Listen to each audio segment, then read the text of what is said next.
Hello, everybody. My name is Graham Elwood, and you are watching the Boom Political Vigilante. We've talked a lot about JP Morgan Chase, ties to Epstein, all kinds of fun stuff that JP Morgan Chase is doing. So this is interesting. When I see stuff like this in mainstream media outlets, I'm like, huh? So we talk a lot about on the show on climate collapse. And I don't want to be a gloom and doom channel.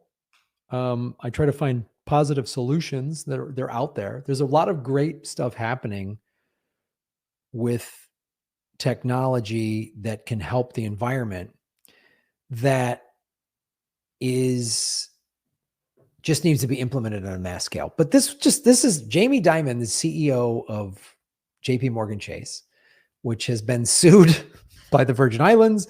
Clearly it was laundering money for Epstein and knew about it. I think Jamie Dimon famously, like 3 or 4 years ago, was like, "Oh, Bitcoin's a scam," and then he started buying Bitcoin like last year's, I think, whatever, 2017. He said it was bad, and then in 2020 they started buying it or something. So, but I just wanted to show you this, right?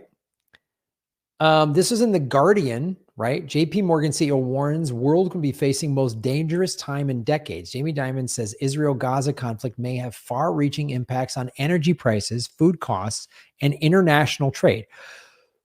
So this isn't, I'm not some huge Jamie Dimon fan, and I think, he's great and everything he says is wonderful, but I do pay attention when the CEO of a giant bank is like, oh, this could be dangerous. We are in dangerous times. I do pay attention to this, right? The most dangerous time the world has ever seen in decades as Israel prepares to launch an expected ground offensive in Gaza. Now, this story came out, when did it come out? Friday, October 13th. So this is a week ago. Israel, to my knowledge, has not done the ground offensive like they said they were going to do. That hasn't happened yet. They still might, but so far it hasn't happened. The escalating conflict could have far-reaching impacts on energy prices, food costs, international trade, and diplomatic ties, he said, as JP Morgan Chase, America's largest bank, reported earnings for the last quarter. While the lender posted another robust set of results. Oh, good. They're making money. Oh, good. JP Morgan Chase is doing great. Dimon cautioned that interest rates may increase further in the United States as the savings of consumers dwindle. It's like after the COVID stimulus checks and unemployment and everything, a lot of Americans got crushed during COVID, but a lot of Americans too also were able to save a lot of money. They cut expenses. People weren't going on vacations. They, families with 2 cars got rid of one of their cars, and people were moving out of big expensive cities to less expensive parts of the country because they could work remotely. San Francisco is a fine example of this. The housing costs in San Francisco are out of control. People left there. So there's a lot of people saving money. And then I said this, I did a story like a year or so ago about Americans had a lot in savings, and I'm like, oh, the banks are going to try to get after that. So they raise the interest rates and they make inflation big just because they're so greedy. They got to have everything. So now one of these greedy dudes is warning that this is going to happen. Dimon said, the war in Ukraine, compounded by last week's attacks on Israel, may have far-reaching impacts on energy and food markets, global trade, and geopolitical relationships. This may be the most dangerous time the world has seen in decades.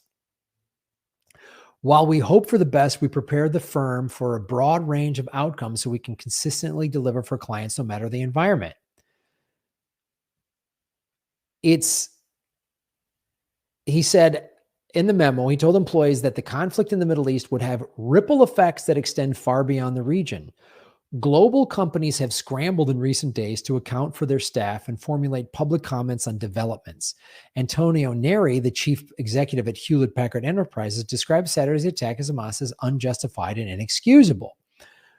In a statement issued alongside the bank's earnings on Friday, Dimon said U.S. companies and consumers generally remain healthy, but noted that Americans have been spending down their cash buffers. As the Federal Reserve mulls the next steps of its campaign on price growth, he said, persistently tight labor markets, as well as extremely high government debt levels with the largest peacetime fiscal deficits ever, are increasing the risk that inflation remains elevated and that interest rates rise further from here. Oh, great. More interest rates, which means it's going to be more expensive to buy a house, to get a car, anything, a small business loan. That's what, when interest rates go up, there's less money that goes into the economy because people just don't have the money.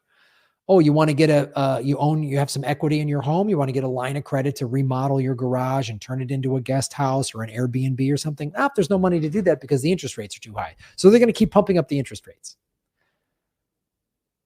Because part of this, I think, this is just my theory, is workers had all the power and people like in 2022, 21 and 22, the great resignation, people weren't going back to work. So now they wanted to, and I said this too, I predicted this on the show. I go, they're going to make the economy so bad that people will beg to go back to work. And look, net profits at JP Morgan jumped 35% to $13 billion in 3 months to the end of September. Revenue at the bank rose 22% to $39.87 billion. Remember when it took over the collapsed First Republic Bank in March, which failed following weeks of turmoil in the banking sector earlier this year, helped drive net interest income at JP Morgan. The difference between what it earns on loans and pays out on deposits to an all-time high. JP Morgan, shares of JP Morgan rose 1.8% during pre-market trading in New York on Friday. So the guy making all the money is warning you. I would listen a little bit because, again, this is not financial advice. I'm not a financial expert. This is why I personally own Bitcoin and keep buying it. Because that's what these banking guys are going to do. It's a hedge against inflation. The interest rates are going to keep going up. Janet Yellen, right? She's the head of the Federal Reserve, said America can afford 2 wars. She said that last week. So what? We're going to end up sending ground troops to the Middle East again? And we're fighting a war in Ukraine? But we don't have money for Medicare for all. We don't have money for student debt forgiveness. We don't have money for infrastructure. The number one cause of bankruptcy in America is medical debt. We don't have money for any of this. Gas is upwards over $6 a gallon now in California. Food costs everywhere across the country are huge. Rents across the country are huge. The average home cost is over $400,000. That's the nation average. So when this guy is saying, but generally healthy. It's like when Joe Biden in the spring, when the SBF and the First Republic Bank and all that were going belly up and he said, your money's fine. And I was like, oh, that's comforting. When these corrupt politicians and the media says, oh, you're fine. That's when you should be scared. So follow the money, connect the dots, get the truth, and shave your knuckles for justice. Boom.